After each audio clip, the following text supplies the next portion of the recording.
เข้าได้ด้วยนะมาห้อง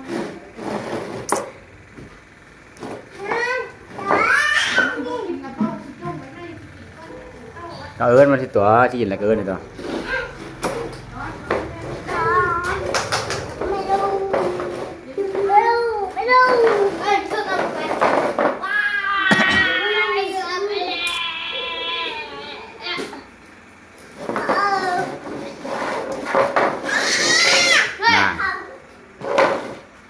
แต่ปกติของมันกว่ามัน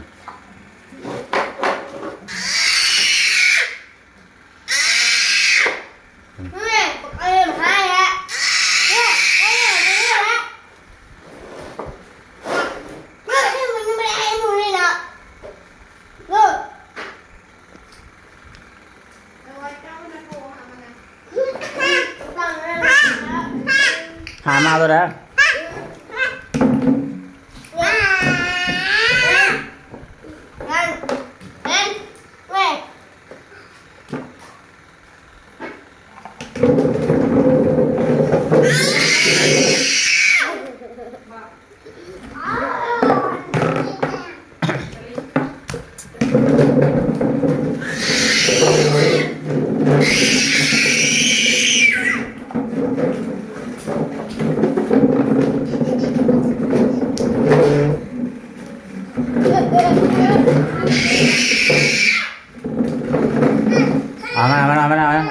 เอาให้มัน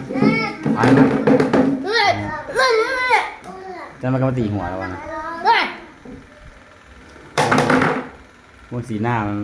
มาตีหัวแล้ววะมันด้วยนะปกติว่า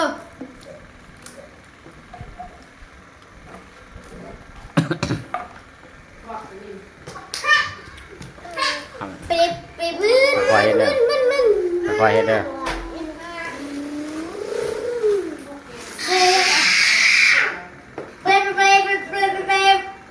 ทำข้าหน่อยไป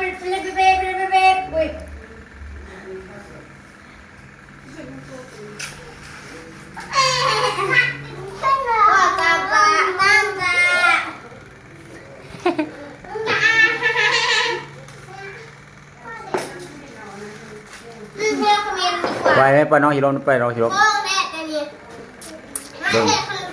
เบิ่งความมันดื้อแล้วก็หัวป้าพื้นน่ะแล้วคั่วความดื้อแฮะจะขับรถไถเป็นสลอปากแตกเลยเฮ็ดเลยทำน้องเด้อถ้าทำน้องเด้อน้องล้มปากแตกได้เลยนี่เห็นบ่โอ้รถไอ้คันน้อยไปเนาะไปบ่ไ